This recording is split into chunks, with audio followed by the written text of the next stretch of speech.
Yo,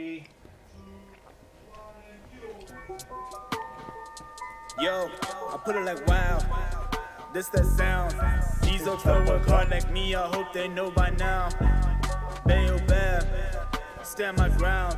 Bro, these money trees go overseas like Percy Tau. I make sure you stay around, quiet when I'm under loud. No negatives allowed, me and positivity took a vow. I always play to win, don't anticipate loss. Mine always in the clown, my boy. Never think about the drop, never ever ever think about the drop. Welcome to it, sports fans. It is the MKT Show. I feel good about being MKT, by the way, just so everybody knows. I'm kind of liking that. It is a good day because I've got my friends with me. I don't really like doing too much stuff with these guys, but I thought, you know what, I've got to try and look a little bit handsome. So I've got two gentlemen which I would describe as average looking with me. So I'm really looking forward to sharing that with you. We'll get their response on those thoughts, etc. But I'm pumped up for today. Harry Kane has decided I am a delinquent. Tottenham, you gave me everything. Get the hell out of here. We're going to talk about that and plenty more. But gentlemen, I was referring to the most Zulu man alive, possibly in the history of Inanda, is Senzo Sitebe. How you doing, pal? Cheers, bro. First and foremost, I'm not the most Zulu person. There are countless of people that are more Zulu than me. But anyway, that's besides the point. How are you, my man? I'm good, man. Great. It's good to have you here. You look handsome. The haircut. You're one of those people that I imagine the haircut is only going to get better. Like, it just looks like it's going to make you more handsome. A lot of people like me, there's no improving or getting worse. As long as I like haircut, hair, I am what I am. But I feel like you in the money. Yeah, well, thank you very much. But now, before that, you just, like 30 seconds ago, you just called me average looking. So, I don't know, bro. No. Make up your mind. Well, no, I said, listen, you might be going from bad to average. Okay. Yeah, so you could be becoming better average than, Okay. yeah, I'm not saying you're not, listen, you're not Bruce, I don't know, Bruce Springsteen. I mean, he's a Bruce good Springsteen. Out of Springsteen's a good looking guy. Out of everybody in the world, your mind landed on Bruce Springsteen. He's a good looking guy. I mean, what's he, 65, Paulo? I mean, I'm all for 80s references. I thrive off of them. But even I would say that is nothing wrong. Bruce, great. But your most way out recent, Jason Derulo. Who else is good looking? Brad Pitt. Lewis Hamilton. No, I was Idris being realistic. Elba. Again, I was being realistic. I can't be comparing Senzo to Idris Elba. That's Wow. Yeah. Okay, moving right along. not true. You know what it is? I'm projecting. Yeah, I Because can I know see. I'm not as handsome as you are. Thank you. Paulo, how you doing, Paul?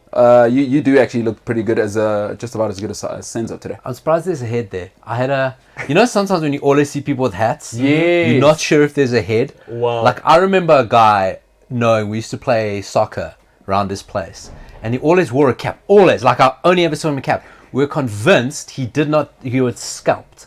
Not even that, obviously we go, okay. Like in Glorious Bastards. Exactly, a young guy always wears a hat. Yes. Bald, right? Losing his hair, 100%, yeah. not accepting it, Yeah. right? But it got so ridiculous. Like, people had seen him at weddings with hats. And like, What? does not have the top, or he's are got you a doing? weird something. Yeah. Like it was a vibe. So, obviously you did have a head. Yeah. Evidently. What would you put your hat on? But I'm surprised. It's good head. Good. Yeah, well thank done. you. I think And that's the hair- point. I think that's what I'm trying to say. And, Guys- and the hairline's still intact. No, No, it's that's a good phenomenal. stuff. Coming back to your mate, like, what No hats respect. would you wear No respect. at Senzo. weddings besides the top hat? No, I'm not even going to get into it. That person needs to be slapped in the face, even if he's your mate. Listen, we're going to talk Kane today, guys. Good to have you here, by the way. You are better looking than me, guys. I was projecting there, so I just want to sort of sort that out before we get into it.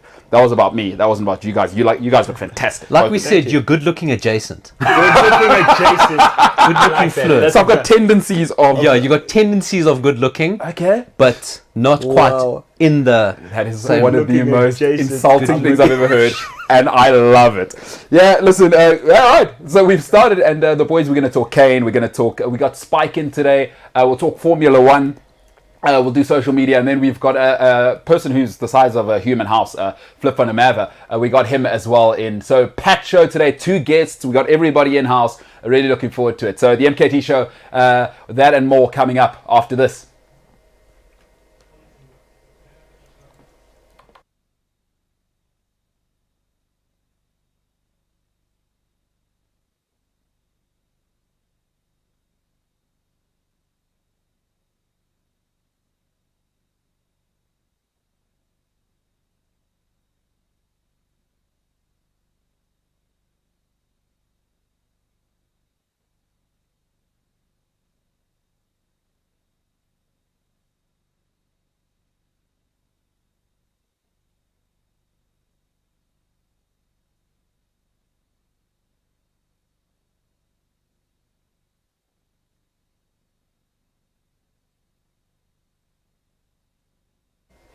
Welcome back to it, the MKT Show. If you're with us on YouTube, remember to click like. That's this one. That's the thumb up. It means this is the best show I've ever seen in my life. You don't need to be honest. Don't even think about it. It's probably true without needing to check that. So can't wait to get going on this Tuesday. Absolutely jam-packed. There's only one place to start. Boy, oh boy. The prodigal son has said, listen here, gentlemen, it's been good. And I enjoy football, but I look forward to enjoying it somewhere where I can win trophies. I'm far too good for you, and that is tough. That is a tough break. Before I give my take, I just want to talk to the guys about it. So, Paulo, talk to me about when you first read that one Harry Kane had decided, okay, gentleman's agreement. I know I've signed a 6-year contract. It's time now. Like officially, I'm not coming to practice. When I read that, I was flabbergasted. Like, did you believe it, or did you kind of see it coming? So this is it coming to practice, or because I read it was like tests they were doing yesterday. Part of it was COVID testing, and a lot of other tests. It wasn't necessarily training. It was very off-brand for Harry Kane, right? Yes, he's very managed, very manicured, England captain. Like just does everything by the book. He's cultivated his image very well, and it was just felt very unlike him. And you thought, oh, it's all rumors. And then when he had that interview with Gary Neville walking around the golf course, you're like, wow, it's really him. It's not deep fake stuff. So it just felt off-brand for him. But the guy wants to win trophies. It's very interesting. Like, it's a lot of money. Ooh. City don't have an appetite. 100? Well, Spurs want 160. City won't go over 100. Minimum. With that being said, breaking news. Yes. Harry Kane is absent again from Tottenham training. Okay, so now this is training. Now we're not doing COVID tests. We're not checking if the guy's sick grandmother is fine. He's now, boy, oh boy. He's acting Okay, out. so is that breaking right now? Yes, 2 minutes ago. Okay, Paulo, now it's here. Now he's out. Yeah. In his mind, although, is he saying, listen, guys, the Nuno thing's not going to work. I need to see, I don't know, Diabala come through the door. Or is this like it's over? Sorry, Paulo. We speculated a while ago, when it first came out, was this to force Spurs into getting a top-class manager? They didn't. You know, listen, Nuno is not that. With all due respect to him. You know, no respect, because I got no respect for him. Keeping it real. But he's your fellow. No, Paulo's got a thing against. He's got an agenda against Portuguese people. He hates Mourinho. Who was the other Portuguese I'm realistic. guy? João Cancelo. When I said João Cancelo. I love João Cancelo. Oh, okay. I think you've changed your tune on that. I probably could. Presented with new evidence. No, my argument about Nuno Santos is that the guy has been majorly helped at Wolves because of the connections he had. No team at that level was getting those players. Sure.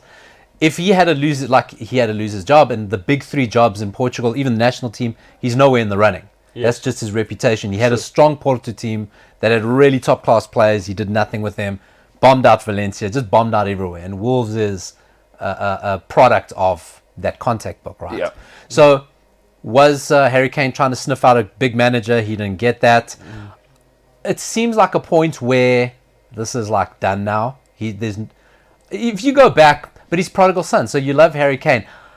I think he's going to go, whether it's this season or next season, he's got to go at some point now. I don't think any player. And where's Spurs going to bring? What's Diabala going to do? I think that's I don't know. I've always found it flattered more to than deceive. one signing. Eh? So do you reckon Harry's done, or he's just saying, listen, take me seriously?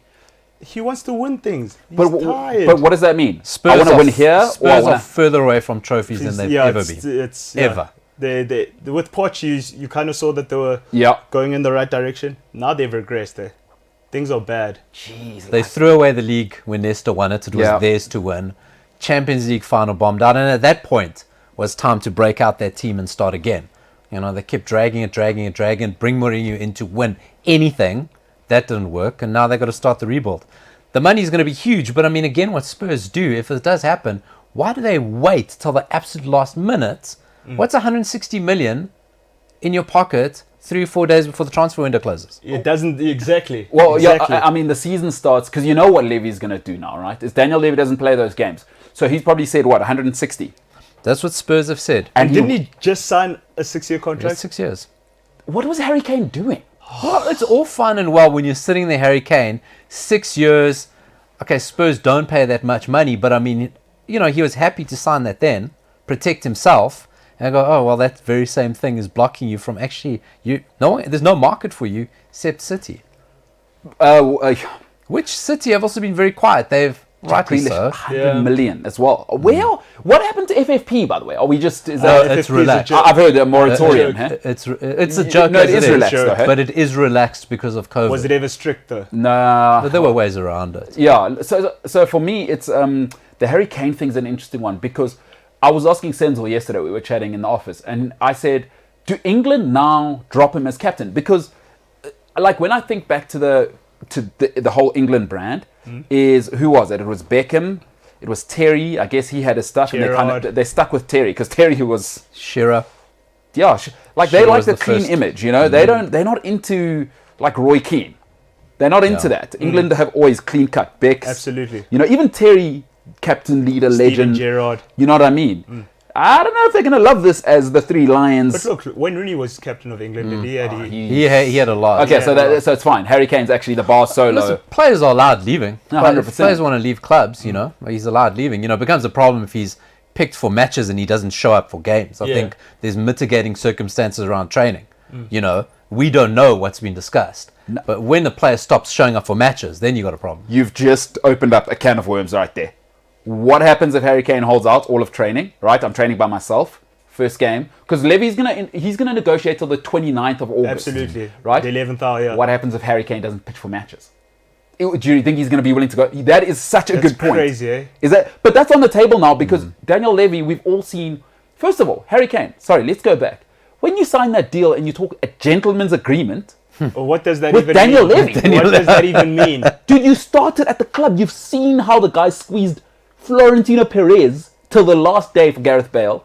You're going to make a gentleman's agreement with him. The guy did a deal with the devil. So it's all Harry's fault. He put himself... You don't sign a 6-year deal As if to tie yourself for that. to Daniel Levy. Listen, I've always said, Daniel Levy's the owner I want for my team. I don't want to negotiate against him. Yeah. Oh, no. So Harry Kane out. For you, Paulo? Any hope of him being at Spurs this entire season? And under what circumstances? You know, there's this. The next element is where do City go with this? Because City have always floated around that 60, 70 million for players. Yeah. They rather have a lot of those than 100. You know, do we ever end on 160 million? Probably not, but it's definitely going to go over 100. And do City have the appetite for a 28-year-old striker with injury record that's going to force you to change your game slightly, that's going to want to be in every... You know, so... But he's tried and tested though. Listen, he is. He's guaranteed. I mean, that's in that City side. That's 30 goals in a season, straight up. Spurs will welcome him back if it doesn't work out. I think we're going to be talking about this for weeks. That's one person you don't want to be. But going back to your point, I think him for Spurs and him for England are two different things. You know what I mean? Yeah. You can separate the two, because I mean, your country. I mean, you're not obligated to honor a call up. You know what I mean? Yeah, got you. But there you are bound by your contract, Yeah. and you have to come do your job. So I'm with I you. don't think it's that big of a deal. Yeah. Well, it's not that it's not that big of a deal, but like Southgate wouldn't want his captain being unsettled, you know, and thinking about, you know, things like that. It's such a good point, but you know what the European Super League showed me? Is that the billionaires are always working, especially those elite clubs. They're always working together.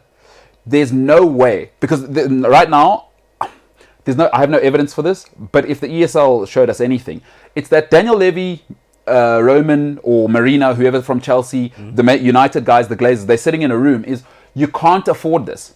Because once you let one of the big players dictate, it sets a precedent. Absolutely. Now Roman knows, what happens with Havertz in 5 years, and now Exactly. Havertz wants to bully me, because we've kind of seen with the mental health stuff, right? Was all it took was Simone Biles, then Ben Stokes came out. Yes. Because once you let Harry Kane bully Levy, what happens to Chelsea? What happens to United? Absolutely. You know, because Marcus Rashford in 3 years says, guys, you know what? I've done the image there, thing. done this, yeah. Actually, I support, hypothetically, I mean, he's a United lad. Imagine he says, you know what? I support PSG. I want to go there. I'm not coming to practice. Yeah. There is no way Spurs... I think those meetings are happening. I don't know what you guys think. Absolutely. All due respect, you bully Spurs, you don't bully Chelsea, and you don't bully Real Madrid. You know what I Or mean? Man United. I feel you. There's a level of club that There's you a can hierarchy, push yeah. around, Yep. but those shenanigans don't wash at your true elite. So you think? I just, and I think it's a great point. I just know, and Paolo, you work in industry. All European Super League showed me is that after all of this, it's only about the billionaires' interests in their mind. I struggle to believe that Levy won't be in a meeting with the guys where Roman and them are saying, "We've got enough problems, Chief. We don't need a player." Because what's next? Like, you know who started it actually? Raheem Sterling with Liverpool. Yes. When Raheem Sterling bullied his way out of Liverpool with his agent, like you say, Crystal Palace, fine. Yeah. Even Spurs, fine. Liverpool, exactly. That's like I can't. Who was the last guy to force his way out of Liverpool? Torres as well. I mean, but the Torres thing was insane No, money, not right? yeah, at yeah, the time, you can't turn down that. and it wasn't the same. Yeah. Yeah. But like Raheem Sterling, He you saw, down-tooled. like his agent got ugly with Liverpool. Yeah. That's where it started. I don't know if they. But Gareth Bale's kind of doing the same with Real Madrid. But he wants to go and play pro golf. It's a whole different situation. Carlos Tevez. Oh, no, but Fergie knew. See, I think, Paolo, you said it before, was the great managers. That's why Fergie did the 2-year loan. There is no way we're going to sign this guy. You never full-time. let go of a player that you don't want to get let go of Yeah. at that level. Absolutely. Jeez, like Harry Kane. I have to tell you, I was stunned. I thought there is no way he's going to do anything to kind of tarnish his image. Footballers are filthy people. Why does it stun you? Like they're only out there for themselves. Absolutely. The first like billionaire club that comes and flashes their eyelids at them. Harry Kane's done everything he needs to do for Spurs. Quite Yes. honestly, Yeah. he's been loyal to them. Yes. He's been there. He's whatever he's needed to do. He's been there, spoken about it, and built himself up. He scored the goals. To be honest, Spurs owe this to him. Actually, it's like if you cannot help me win the titles Yeah.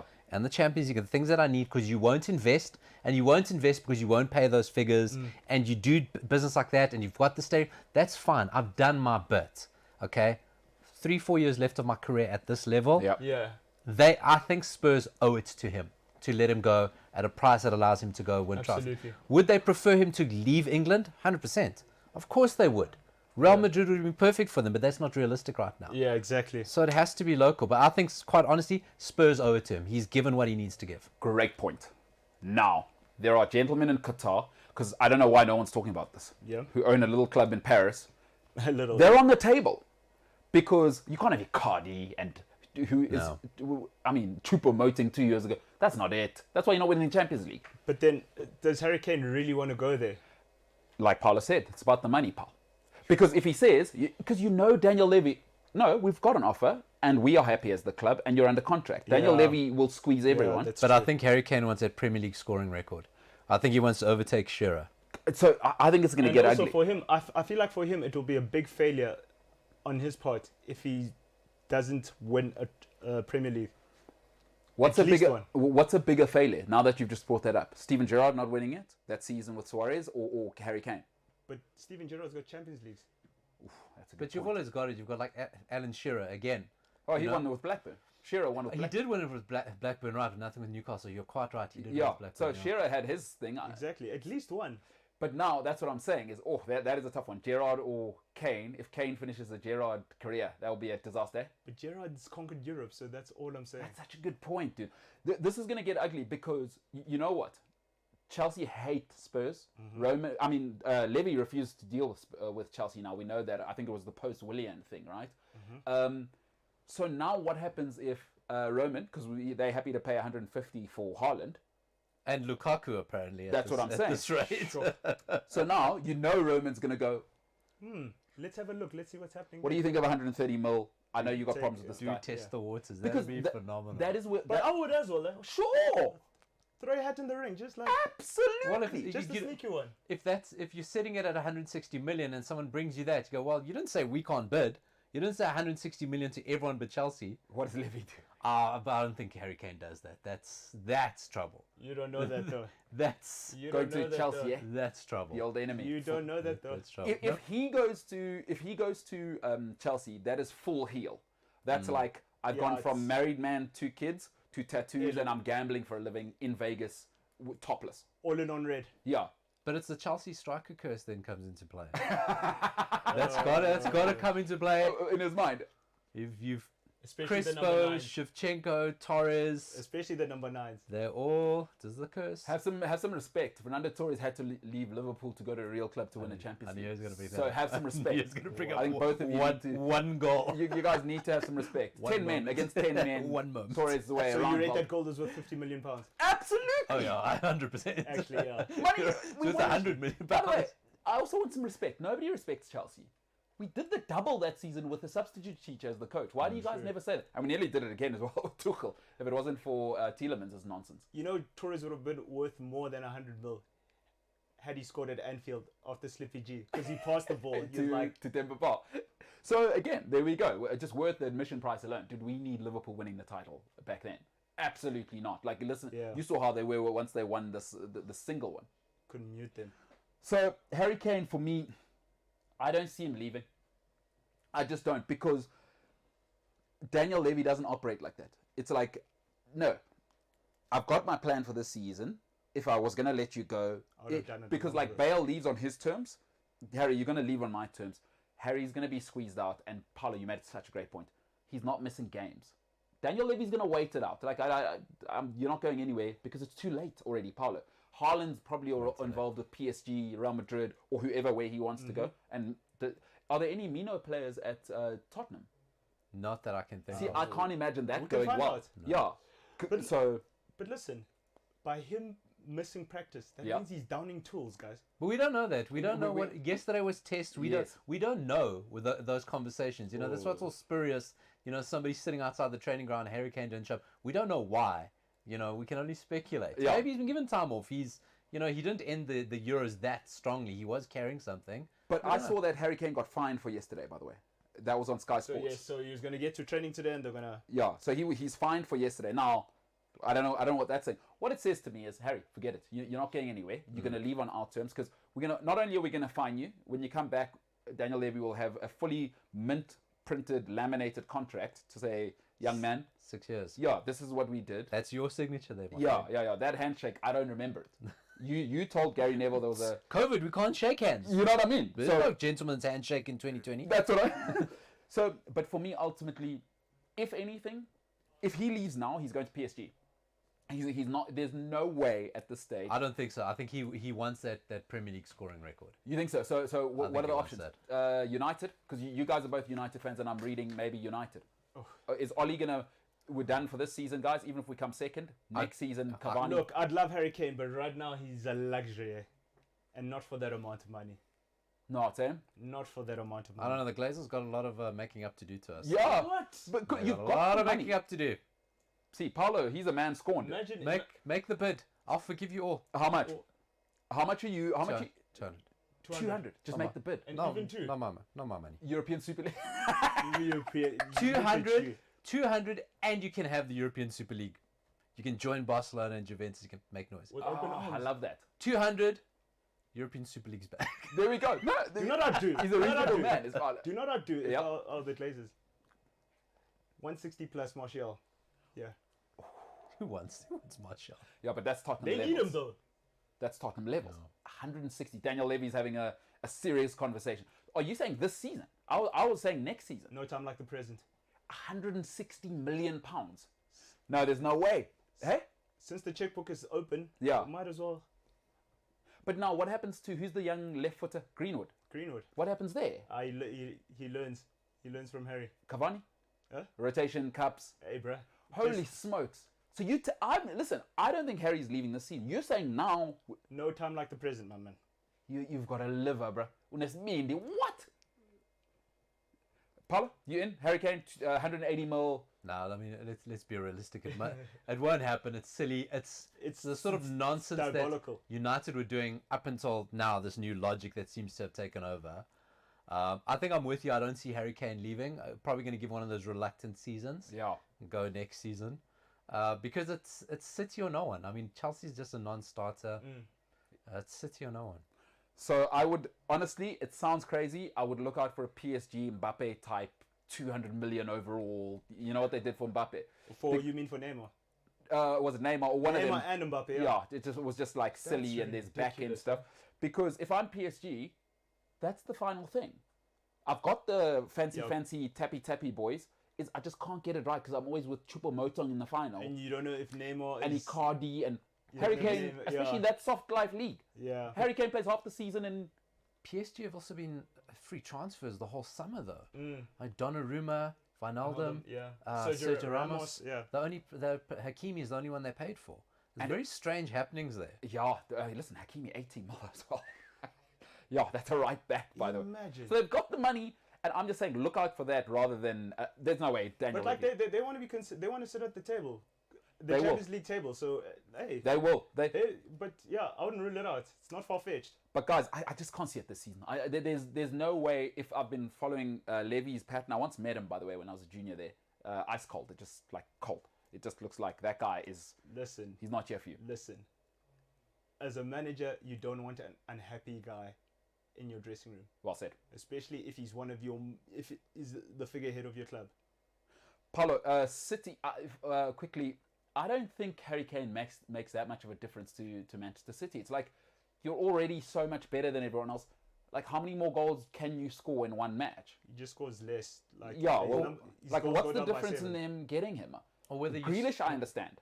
Because Sterling, mm-mm. But even that, so you're quite right. I mean, it's not like City have been getting this level of success with like Charlie Austin or Mikel Antonio. You know, they've kind of had Aguero there. You know, He's not Yes. bad. so Harry Kane goes from they go from winning 3-0 to 6-0, but still 3 points at the end of the day. You know, Oh, and winning the league in December. I don't even think so. I mean, I don't think it makes them more consistent. No. I don't think it makes them more better because their level Their is pinnacle. I mean, their level is so high, and it's very seldom been the City players that have bombed out. It's normally Pep that has those brain fart moments in the Champions League. Oh, do you mean like when Havertz went around the keeper and finished it in the You know what I Champions League mean? final? But what did he Oh, do in the wow. Champions? You Didn't had play to a go holding. there. But he did stupid things. You know what I mean? He does that. So I don't think Kane really. The difference with Kane is City is always a consistency. It doesn't Yeah. matter who's there. And on the broader point of City, is that you've got, if Kane goes in there, you've got a back five. Yeah. You've got Rodri or Fernandinho one of them always plays. Yeah. De Bruyne always plays. Kane will always play. You've now got Gundogan, Foden, Oh, my Bernard goodness. Silva, Mahrez, Sterling, Jesus, Brazil's Jesus, number 9 on the bench. and Cancelo. Grealish. Cancelo. Well, Cancelo's secured at Oh, right yeah. back. You've got 8 players going into 3 positions. Jeez. Players in their prime. Stop it. There's a difference between a nice problem to have and going, that's actually a bit of a problem. That's why Pep doesn't play central defensive mid in the Champions League final. Well, you see, there you go. You said He's it. trying to There you go. transcend. You've nailed Yeah. it, guys. Hey, nice. Listen, as they say, a friend of mine, Tato, always says to me, nice problems are still problems. That's the kind of problems that Pep has. Incredible. Harry Kane. Who would have thought? I'd love to know what people think at Cliff C Sport. Let me know what you think. Harry Kane leaving, is it the right thing? Should he win? Is it up to Levy? Will he leave? Interesting one there. Remember to like, share, subscribe. If you're with us on YouTube, please click like and interact with the commentary. Coming up after this, a man who is into the most ridiculous human thing we've ever done. Formula One, I love it. It is high action. Hungary was electrifying this weekend. Drama all the way. Spike Valentine, ladies and gentlemen, coming up after this.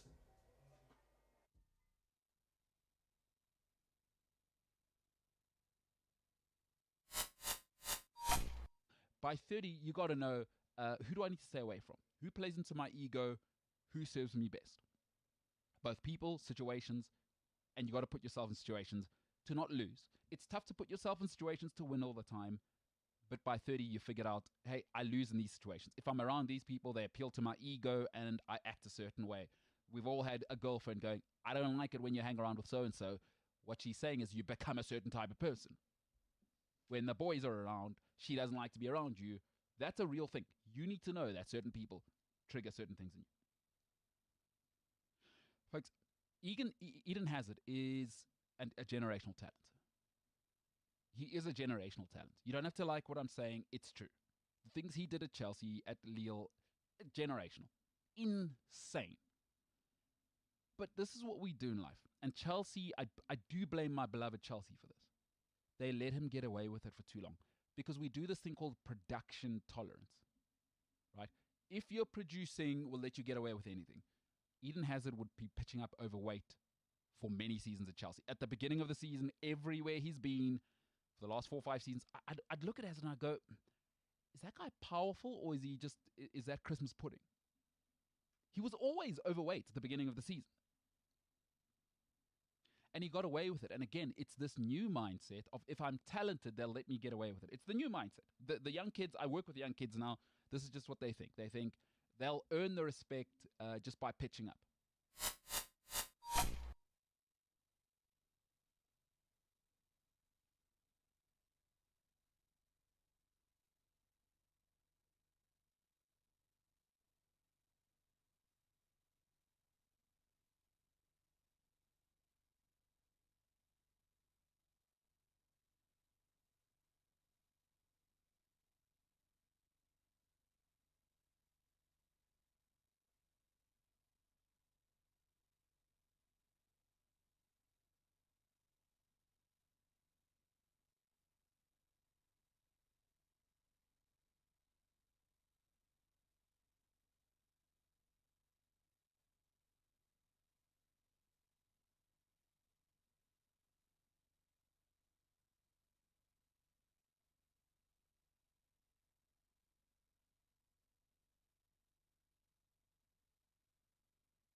Welcome to it, sports fans. Welcome back.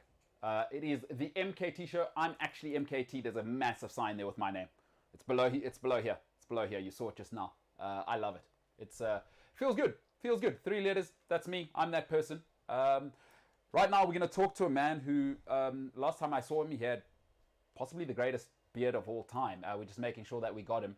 And we're going to talk Formula One, right?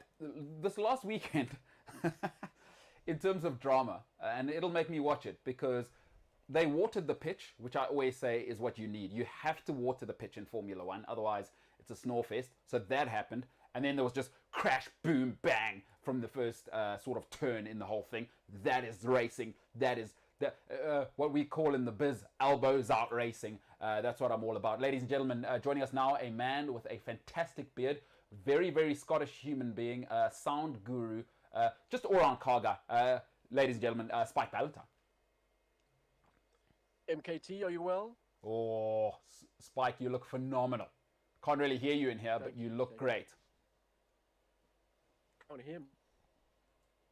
Anyway, you look great with those earphones, by the way. If you can, I'm sure you can hear me. I'll tell you what, let's get Spike back in a bit. Spike, we'll come back to you in a bit. Just give us a sec, and we will come back to you. We'll just go to a little break. This is the MKT Show. See you in a bit.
All right, welcome back. Gremlins in the system. On the other side, we got Spike Valentine. Spike, I hope this is slightly better, by the way. Do we have Spike? We're going to try and get Spike back with us. We talk Formula One Hungary, by the way. Did you guys watch Hungary? No, I heard about it though. Mental. Absolutely mental.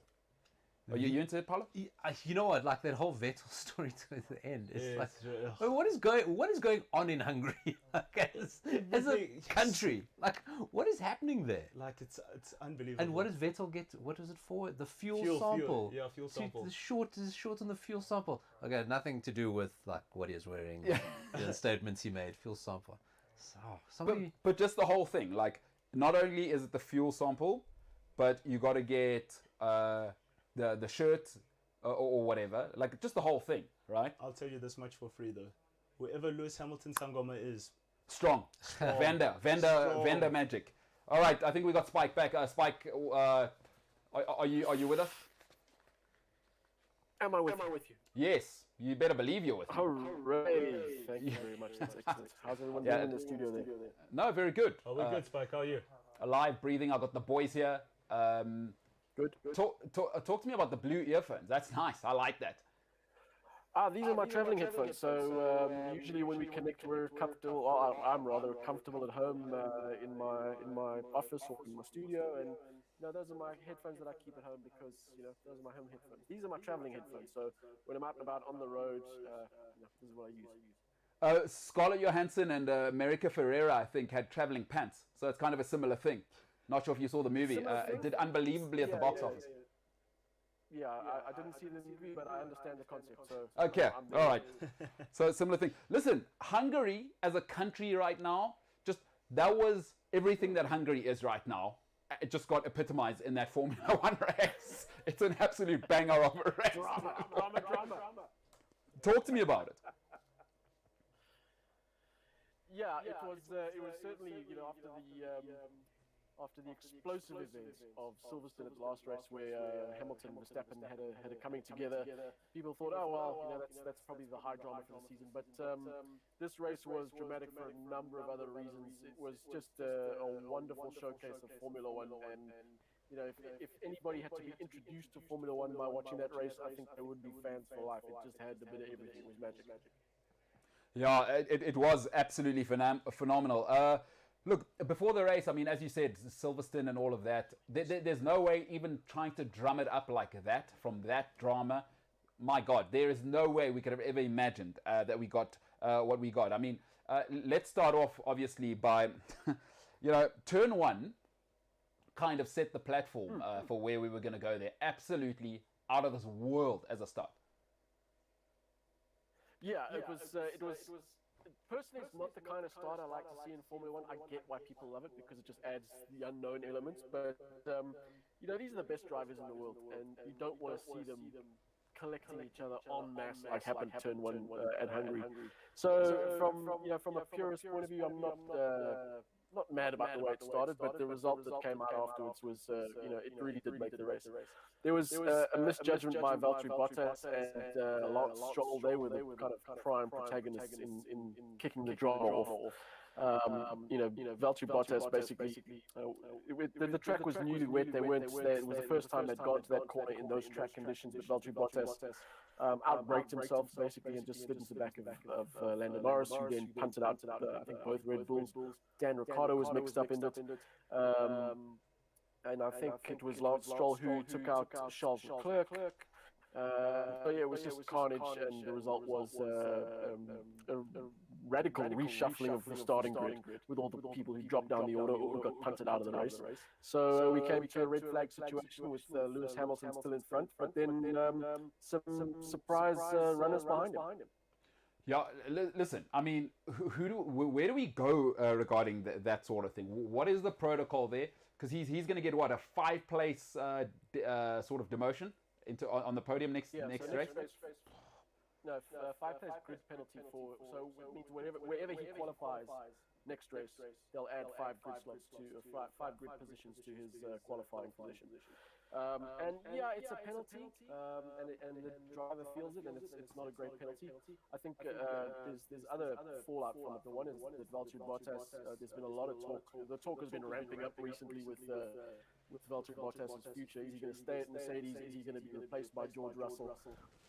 And I think incidents like this, where he causes the damage and the carnage that he did, that arguably resulted in Lewis Hamilton not being able to take the win.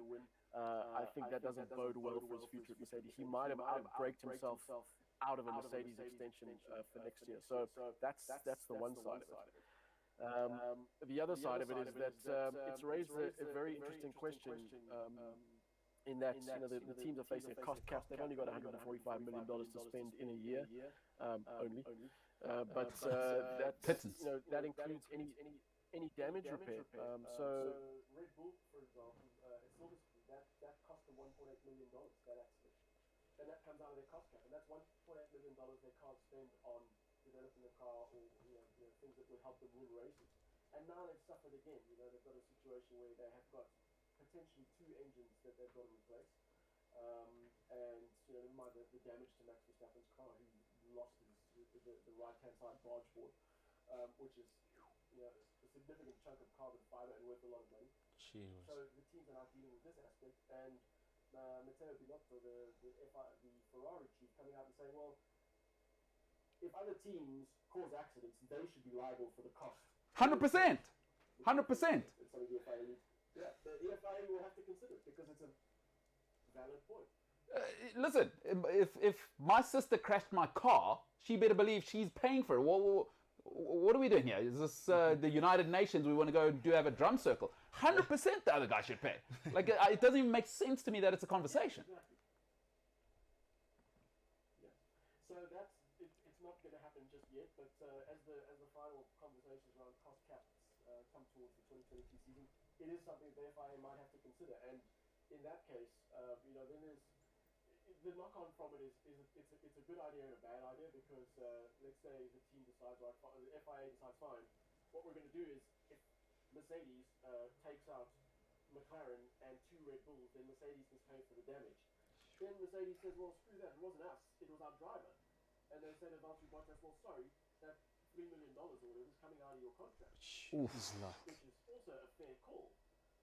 But then you've got drivers going, well, hell, I'm going to be too scared to try anything in case I cause damage because it's going to come out of my back pocket. So, it's a very fine line they're going to tread on it. Here's the ultimate question. Does the fine money come out of your yearly budget? Yep. Oh.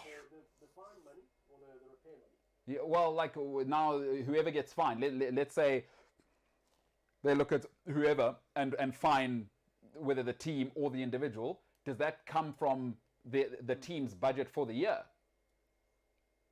Yeah, they've only got a set cap. They can only spend so much. There are provisions to extend the cap to accommodate accident and accident damage. But it's certainly not in millions. And there's a limit to those extensions.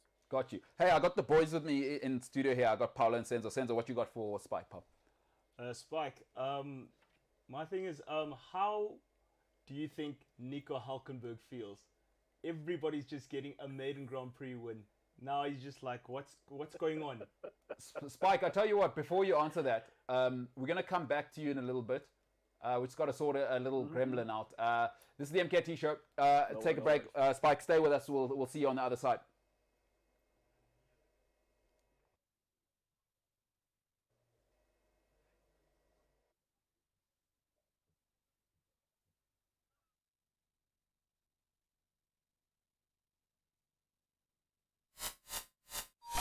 in the Spanish league, or I watch, so I'm not locked into this Premier League. And I think this is the thing this Premier League needs to realize, is that nobody loves the Premier League. Yeah. We love the teams within it. And it's just quite as easily as interchangeable. In that charter, does it say anything about revisions to the fit and proper persons test? Yes, it does. It does say something about that. And I was reading it yesterday, and it's the first proposal. So there will be a change. That one of the things is that welcome back, James. Thanks for having me, guys. Solid. Welcome back. At least Are we on Premier League level camera work now? I would hope so. Let's just have a. Yeah. That's good stuff. James, Look at Umbelelo, huh? all his glory there. Least athletic human being ever, James. And by the way, he had to navigate a couch. And by the way, James is not the shortest person No. either. What are you, James? 6'3"? 6'2", Carries- 6'3". Carries his heart well.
Welcome back to it. I mean, it's a pandemic. What are you gonna do? You know, it never rains but it pours. But okay, welcome back to the MKT Show. Is Harry Kane controlling stuff here?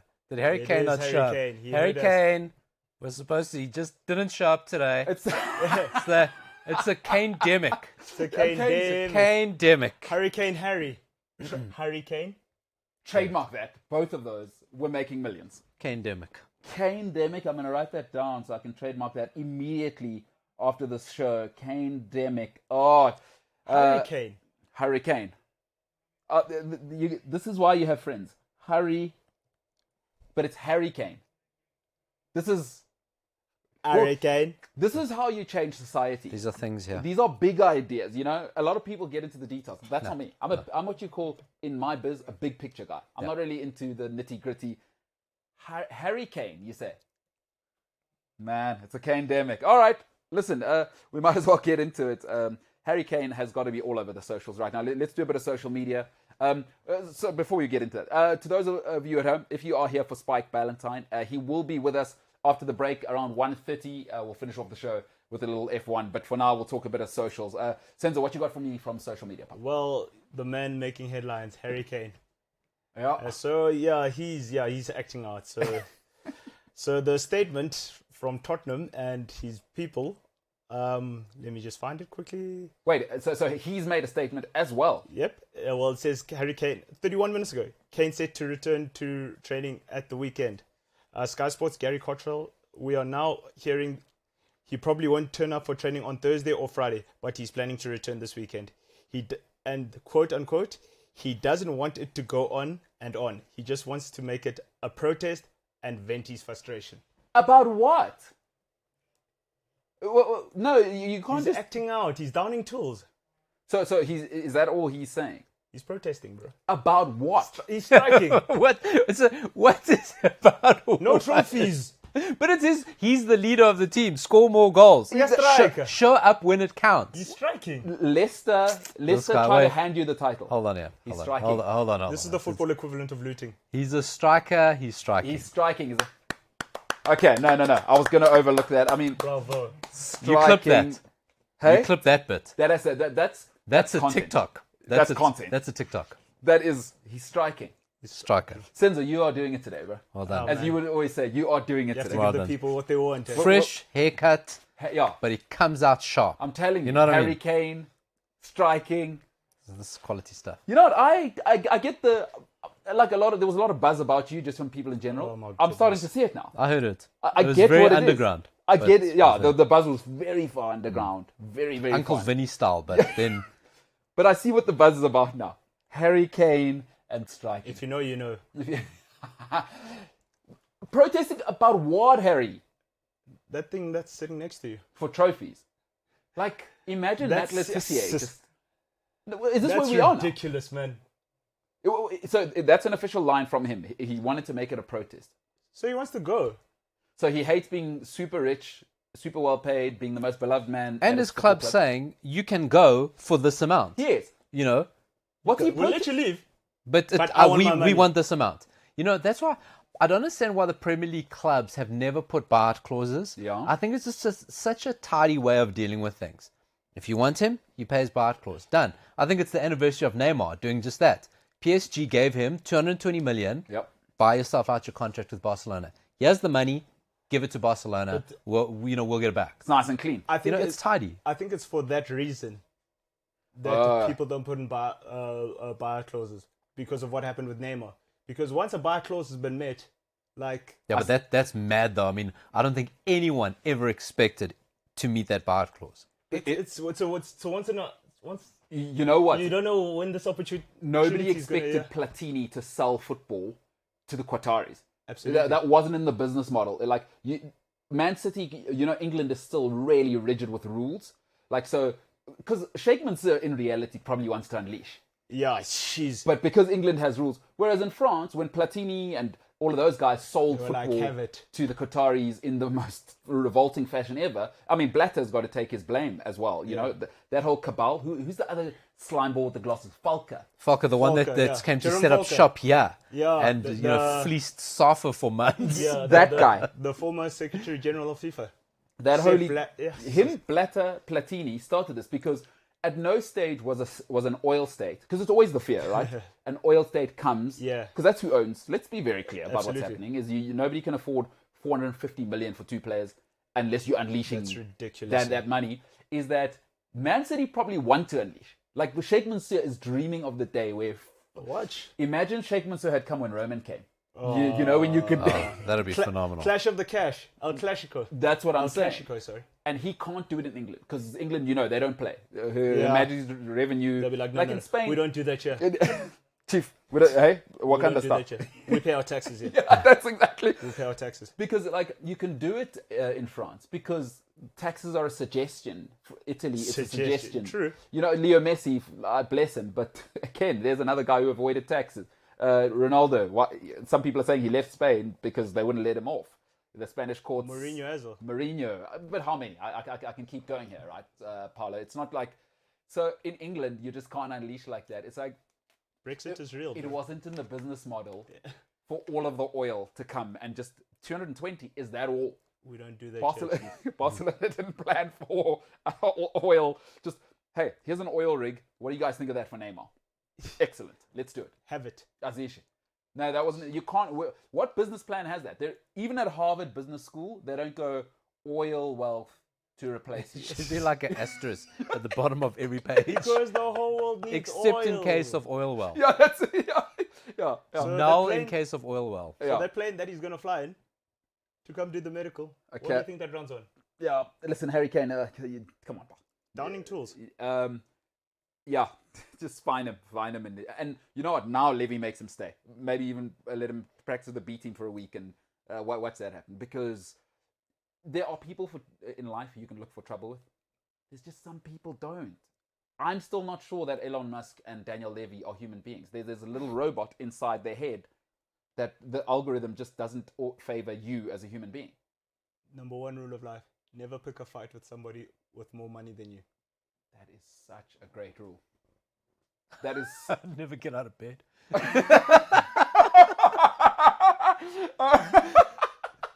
Good grief. That's awesome. And you've seen how petty wealthy people are. Chief, they just overpowered the UEFA. I do think Levy is very petty. Oh, I think he comes across as very petty, but like that thing, don't one up me. I will show you.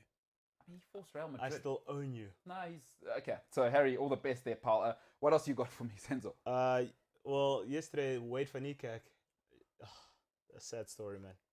What's the story? Well, he failed to make the 100 meter. I mean, sorry, the 400 meter final. So he finished fifth in the semi-final, and yeah, so he's the defending Olympic champion, the current world record holder, and the current Olympic record holder. So, I mean, but a lot of it can be attributed to his injury. Yep. Because he just come off a knee injury, ACL, I think, if I'm not mistaken. So, and he hasn't really been the same since. Yeah, he hasn't. He hasn't. I just think he was doing it so that people don't call him a flake. I'm with you. Paula, your thoughts on like South Africa, the Olympics? Oh, and if the Olympics was last year, he wouldn't have even competed. Yeah. It would have been too soon. Yeah. Listen, it's a whole kettle of fish, and I think you look around different countries, the same sort of stories pop up. We know sport in this country is underdeveloped. We're relying on like a few people who are excelling in pockets of excellence to get us our medals and our wins rather than any concerted program. You know, when you look at countries, you can see the countries with a real strong Olympic program. Yeah. And then you look at us and it's just people who are achieving. Yeah. So, you know, the guys who've won, well done. I mean, it's really, you're doing it against a lot of barriers. In spite of, rather than for. You're literally doing it for yourself. No. Isn't that sad? That is... Like, why are Kenya going to win more medals than South Africa? And don't give me the running thing. It's like, dude, we have everything. But it's a concerted effort. They I go, well, agree. it is the running thing. It is. We're very good at that. Yeah. So let's try do that. Strength in numbers, yeah. You know, let's just do that. So, I mean, that's a concerted effort to do something. Like, it sounds really conceited when I say this to people, but like South Africans have such a loser mentality, like we do, and it goes from top to bottom, and I can't stand it. Like for me, and I always say to people, I get along with European people better than South African people because they don't have the loser complex. Like humility, there's no prize for humility. Like, it's a nice core trait to have, but it's kind of like people that say, I'm a philanthropist, I have no time for them. Like, being a nice person, I don't give you a prize for being nice. That's you why should be nice. That's why I love Americans. You can find an American at like any level of work. He thinks he's great. Yes. He's confident. He's cocky. He knows he's good at what he does. He knows there's probably like 1,000 other people that doesn't care. You know.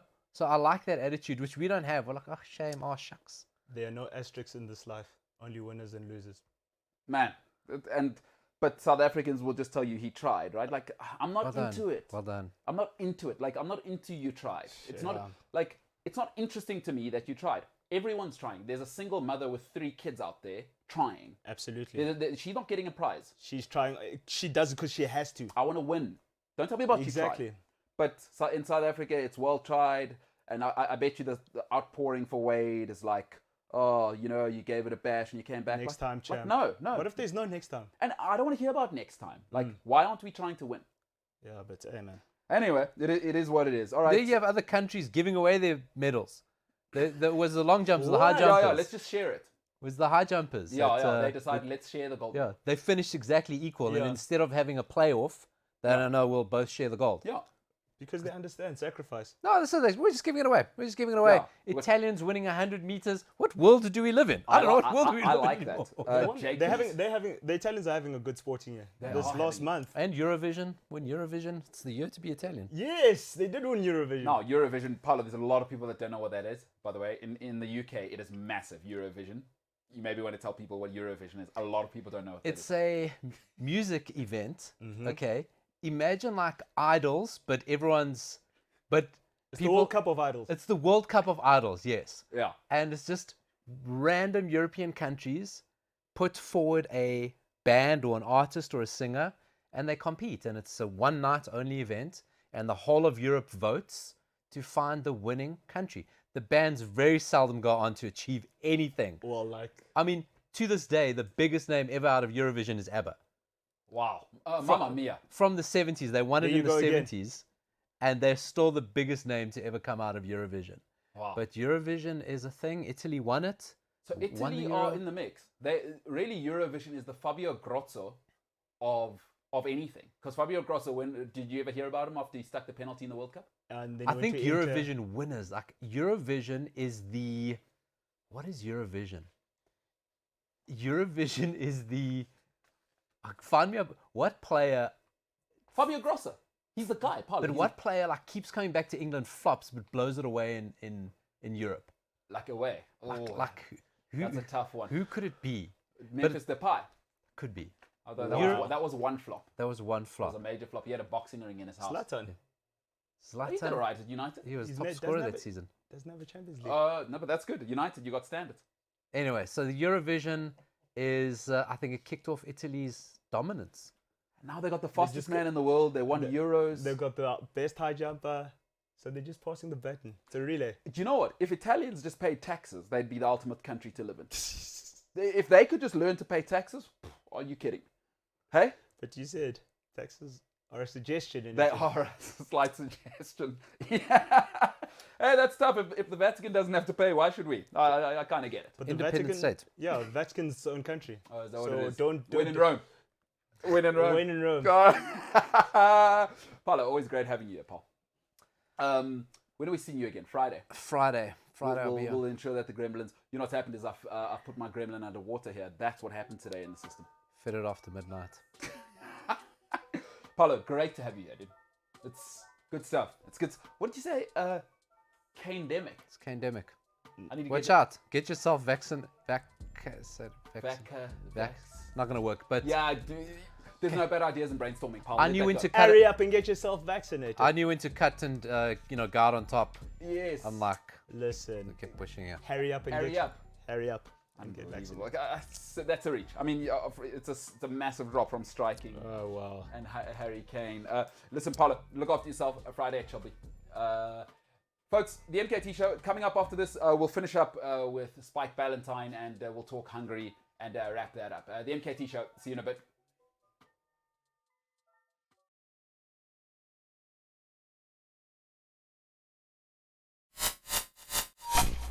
By 30, you got to know who do I need to stay away from? Who plays into my ego?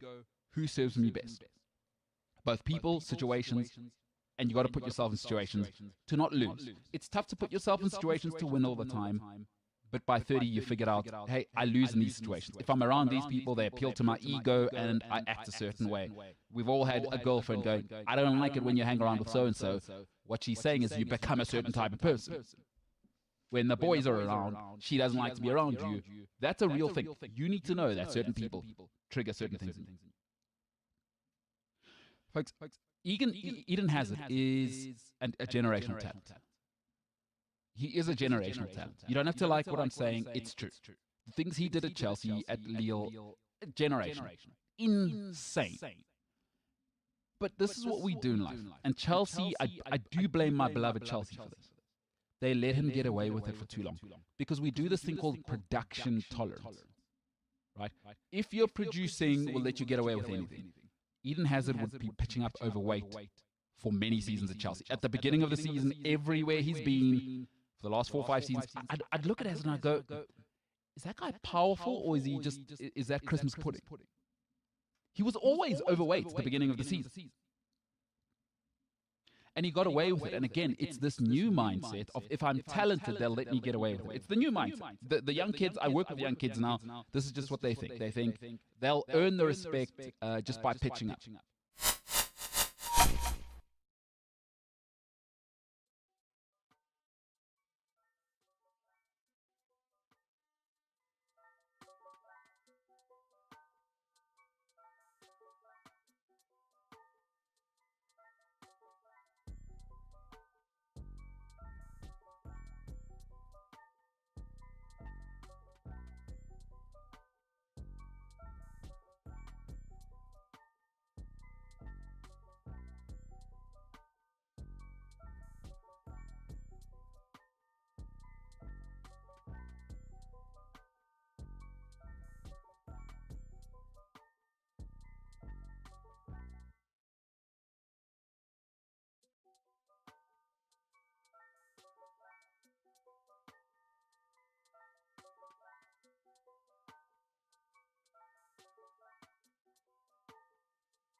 Welcome back to it.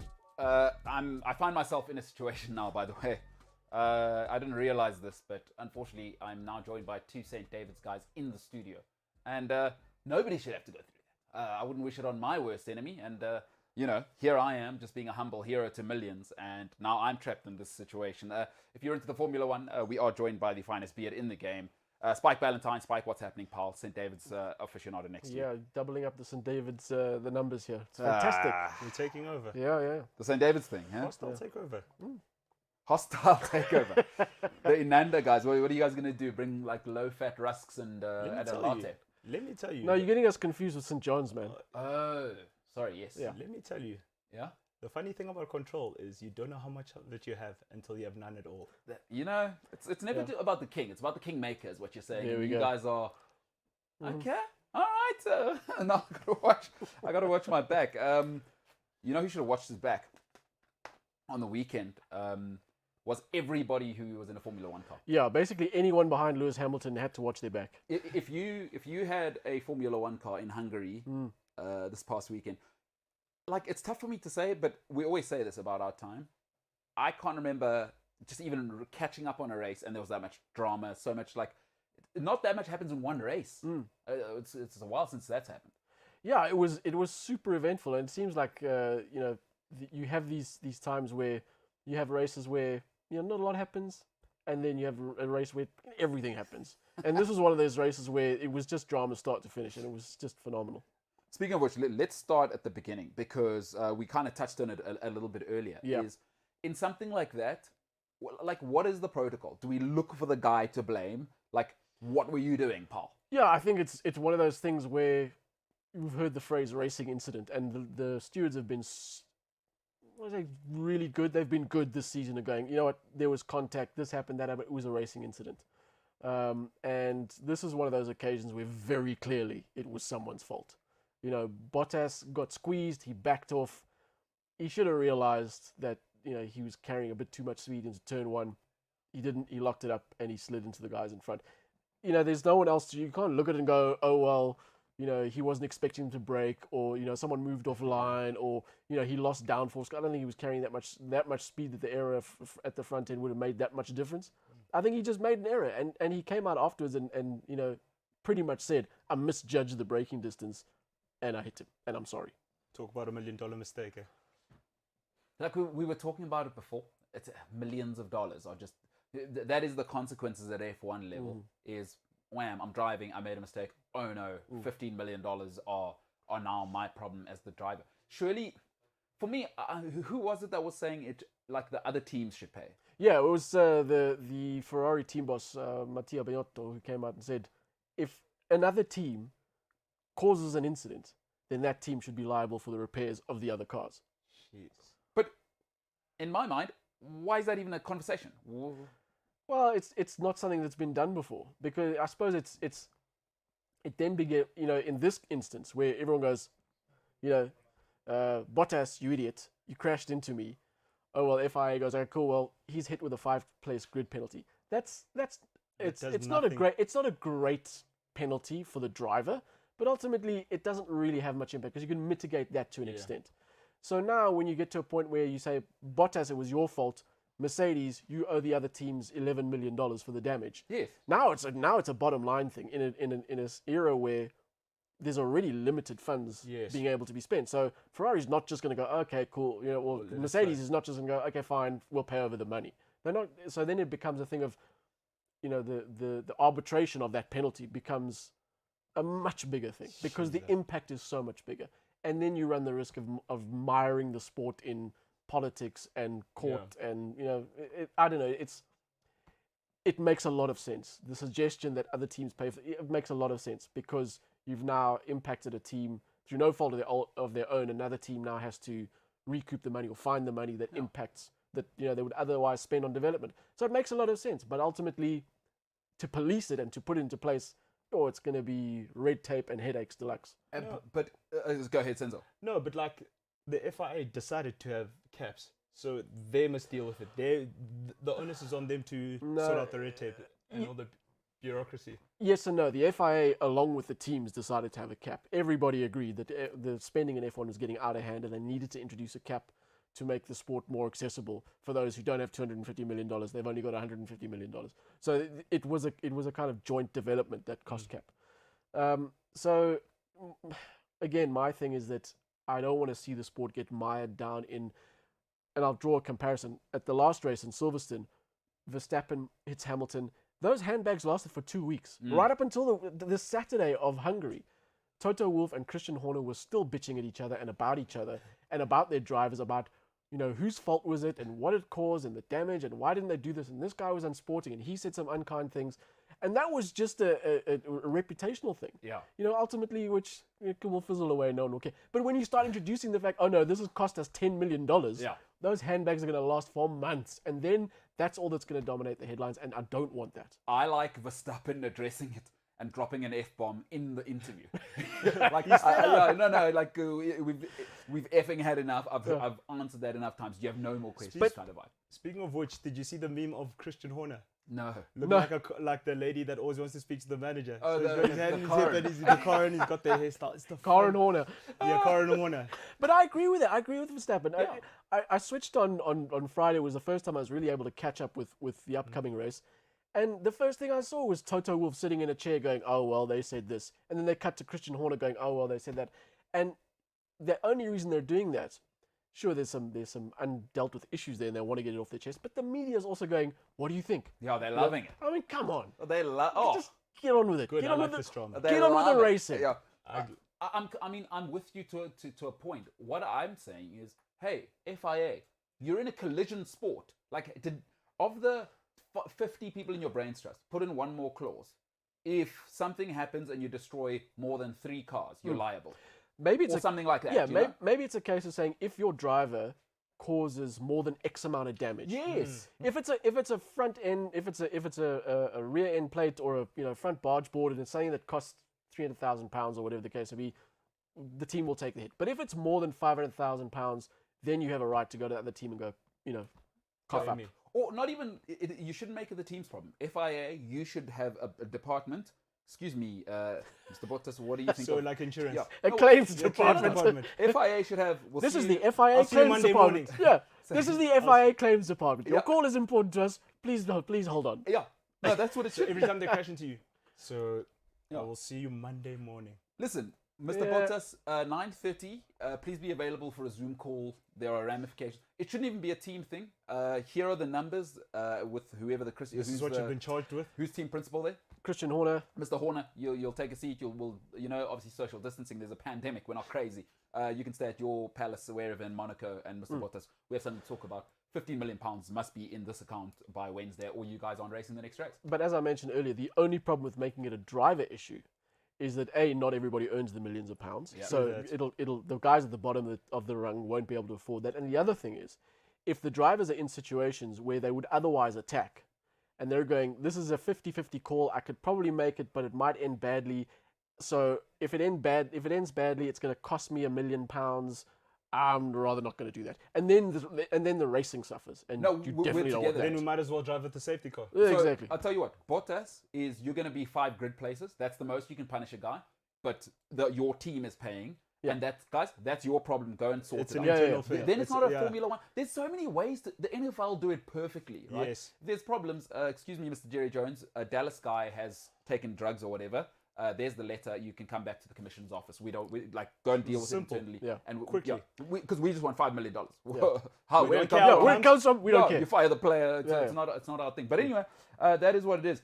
By the way, tears in my eyes. I turned on, I think after about 37 laps, and watched the rest of the race. I'm like, obviously, I'm going to turn on Verstappen's just lapping Hamilton. That's what I'm thinking in my mind. Wow. He's just lapping Hamilton, having a good time, maybe even having a Coke, like a pit stop, have a Coca-Cola. Not true. Guy's out the race. He was suffering down in 10th. What happened there? So he got punted by Bottas hit Norris, who hit Verstappen. Strategic. But if it is strategic, then it is the greatest piece of precision driving you will ever see in your life. Because if you freeze frame the moment where Norris hits Verstappen, he hits him with his front wheel behind Verstappen's front wheel. perfectly in that gap between the front wheel and the barge board. He hits him there. If he'd been 10 centimeters forward, it would have ended both their races there and then. Okay, I know Norris retired later, but certainly Verstappen would have had a front suspension breakage there. The freeze frame is amazing. The car dovetailed, the wheels dovetailed perfectly. They bounced off each other. Verstappen carried on. Verstappen did lose basically the front right-hand part of his aerodynamics. If there's an image on the FIA's, on F1's Instagram feed of the front of Verstappen's car after the race, and he's lost the entire right-hand side of his barge board. So his car was completely out of balance the whole race. Kudos to him for bringing it home in 10th, ultimately 9th possibly, because of Vettel's disqualification, pending disqualification. He did well to manage that car as well as he did. Yeah. And as I think Christian Horner said to him as he crossed the line, it could be the most important point you scored. It could be the championship winning point. Well said. That is well said, because that is where because when was it when he didn't finish two races that happened? No, it's Silverstone he didn't finish. And Baku. Yeah, he's at Baku, races. yeah. That's right. Yeah. Oh no, yeah. It's now what Sir Alex Ferguson used to call squeaky bum time. Yeah, absolutely. Like these are the points where. Yeah, I mean, you've got a summer break now. They're only coming back at the end of August, and then you've got 11 races till the end of the season. But certainly the momentum has shifted now. Yeah. Hamilton Sangoma, I'm telling you guys. Maybe he's vendor. Telling you. Because let's keep it real. I mean, he's Vendors actually have the donating strong- money to, all types of causes. Maybe he slipped him something and said, hey, my man. Yes, I'm telling mean, you, he's this got a and this vendor and this sangoma. Vendor, like my grandmother was vendor. She was on a different level. She knew everything all the time. So she could catch Ridiculous. lightning. Vendor magic. My grandmother was vendor. Don't play there. I go to vendor maybe once every 10 years. Tell her to swing lottery numbers. No, Come on. She's that good? Well, tragically, she died. What, before Lotto? Yeah, before winning the Oh, lotto, damn she tragically Is died. vendor? I mean, look, I'm not speaking from any perspective of authority, as you can imagine. Yeah. But is vendor magic not that strong that you can contact her and say, hey, what about it? No. Think of it this way. It's still on BBM. Like the vendor magic is still on BBM, and we're on iPhone now. So it just needs to sync. Yeah. So as It's soon as gonna the take a underworld while. catches up with where we are, It's probably never going to happen. yeah. So they're still on BIS. Basazama. We were still what is it, synchronizing? Yeah, syncing. The underworld but has look. to sync with. The president's vendor, so yeah. No. Make Yeah, it look where strong. that's gone. He has vendor tendencies. There's Wow. vendors. Vendencies, as you might call it. Tendency. Unbelievable. You guys are on. Wow! Oh, that's brilliant. Vendencies. Oh, what other Formula One show? That's awesome. All right, from vendor to the United Kingdom, a man who is knighted. You saw both sides of him in this race, I thought. Because when I joined, I mean, he was going, it was a battle of the ages with another legend. But your thoughts on Hamilton and how everything went and Mercedes at large? Yeah, so if you start at the beginning, he escaped the first corner incident because he was in front. Because he had a great qualified pole. There's the advantage straight away. But he came round to the pits, and he was the only one who didn't pit for dry tyres. The entire field had realised at that point that the track was dry enough for slicks, that everybody pitted except Hamilton. I've never seen it before. I don't think it's ever happened before in Formula One where you've had one car on the starting grid and everybody else starting from the pit lane. And there was a lot of talk afterwards about, it was a mistake from Mercedes. Was it Hamilton's mistake? Well, someone made a mistake. For me, as the guy in pole, how do you decide, okay, I'm going to pit and give up pole when you don't know what anyone else is about? Absolutely. You're going to second guess the whole field, firstly. And secondly, if someone said to you, oh, by the way, at the end, when you come around for that formation lap, you're the only one on the grid. No one else is going to be on the grid. You're going to say, not a chance. That's never happened before. What happened behind me? Yeah, he's going to say, the entire field is not going to pit and leave me out there. So you're in catch-22. You can't call it either way. Ultimately, it wasn't the right call. Had he gone into the pits, would it have ended differently? You run the risk of then going into the first corner again and possible incidents and taking yourself out there. If I was Hamilton, I probably would have stayed, would have taken the same call and said, look, let's just stick with our pole position. Because the margin is, the rule is, when you start from the pit lane, you have to wait for the entire field to pass you. No ways. So what eventually happened, which no one could have predicted, was that Hamilton was the only one. So as soon as he'd passed the end of the pit lane exit line, the entire field was released. Had one of the Hasses decided to stick at the back and not change tyres, he would have had a much better advantage. Because then he would have waited for the Haas to pass, and he would have been, instead of the 14 seconds at the end of the first lap, he might have been 23 or 24 seconds. It was impossible to call. Yeah. So from that point of view, I don't think it was a mistake. They did what they could have done. But at the end of the day, he still pulled in a Hamilton drive. Just outrageous. Outrageous. But, I mean, that's the man of his skill. Thwarted by a man of equal skill. I was going to say. To come home third, possibly second with Vettel's disqualification. As an old human being, and we will get to that disqualification. Yeah. I watched that and I thought, yes, Formula One's back, because I remember those guys when I was still interested and when the cars were louder. And by the way, I told you, water the pitch. Old God watered the pitch. Great TV product. Oh, Must I tell you why Hamilton made that blunder? Why? Because Toto was still chewing. Who's this? Bottas' ear off. Still chewing his ear. And he forgot that he has a driver out there. There's someone who's still out there. Yeah, he was in the dog box where he was. Yeah, listen, Alonso, Hamilton. I mean, for those of us that are old, a throwback. Wow. Yeah. I mean, a little highlight package of what he was for 10 years. Right? Yeah. I absolutely. Ferrari fan used to see him perform miracles in that Yeah. car. He'd Yeah. get in there and he'd somehow. That's one of the reasons why Alonso is my favorite driver. He always manages to outdrive what he's given. Yeah. Even when he was at McLaren, complaining of having a GP2 engine, back when he was there for the second time, he still managed some incredible results given the machinery he was given, and he just extrapolates everything he possibly can and more than the car's able to deliver on sometimes. Here's the truth. If he didn't have that champion, because generally guys wheeled there, like this the mid pack young guys, but Alonso's going, Lewis who? Yeah. I'm Alonso. He'll tell you no. Yeah. I'm Alonso. He gets to race with me. I love that, because really, if he maybe gets past two laps earlier, Lewis Hamilton is maybe winning this race. Well, exactly that. So on that note about the young guys wielding, credit and kudos to Mick Schumacher for defending like he did. Yeah. He did a great job Yeah. against some more experienced guys. He put up a great fight, ultimately to no avail, but he put up a great drive to defend his position as well as he could. Alonso and Hamilton admitted, he said as soon as he approached Alonso, he thought this is going to be really difficult. Yeah. Alonso held Hamilton back for 10 laps in a car that is ultimately faster. And he's battling a 7-time world champ. I know Alonso's a 2-time world champ, but it was insane. And the thing that I love the most about that whole battle, besides the fact that if it was pure racing entertainment, because it was this, weren't they gonna? And they touch. Yeah. I like that. I like the touch. Because from what happened at McLaren. And this is the other thing. So there was a beautiful bit of synchronicity going back to 2008 when Hamilton and Alonso were teammates at McLaren at Hungary. Alonso held up Hamilton in the pit lane in qualifying. It was the beginning of the end for Alonso's first career at McLaren. He got into huge trouble for it, and it was ultimately one of the catalysts that led him to leave the team. So there was that bad blood. They've sorted it out. Hamilton and Alonso have come out and said, look, they've got a lot of respect for each other.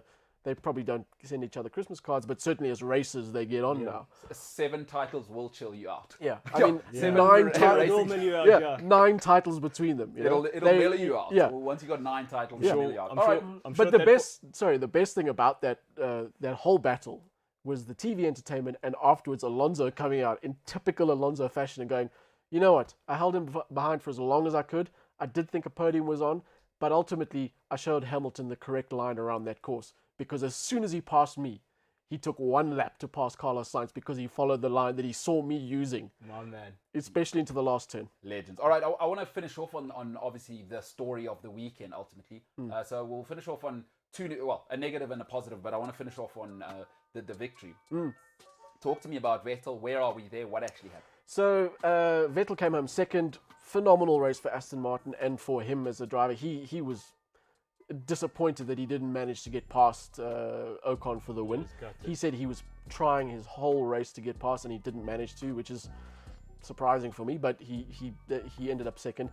The laws of the sport are that every driver, every car has to provide a 1 litre sample of fuel for the FIA to check the fuel regulations to make sure it's legal. The Aston Martin could only give up 300 mils of fuel. You would have seen after the race he pulled over. He didn't make it round to Parc Fermé. He stopped on track. He ran back to the pits because the team instructed him to stop because his fuel was running low. They were only able to provide a 300 mil sample. the FIA has said, well, that's illegal, so we're disqualifying him. Aston Martin are appealing that because they're saying that the reason he stopped on track was because he had a faulty fuel pickup. So Fuel evasion. No, we don't want to hear it. what it means is that Aston Martin is saying that there is about 1.4 litres of fuel in the car, but because the fuel pickup is faulty, they can't extract it. The car has gone to FIA headquarters. It's quarantined. Yeah. It's in Park Fermé. They can't. No one can touch it. No, So there's a fuel I'm not tax. having it. I'm not. So what's gonna happen So is literally you got taken for...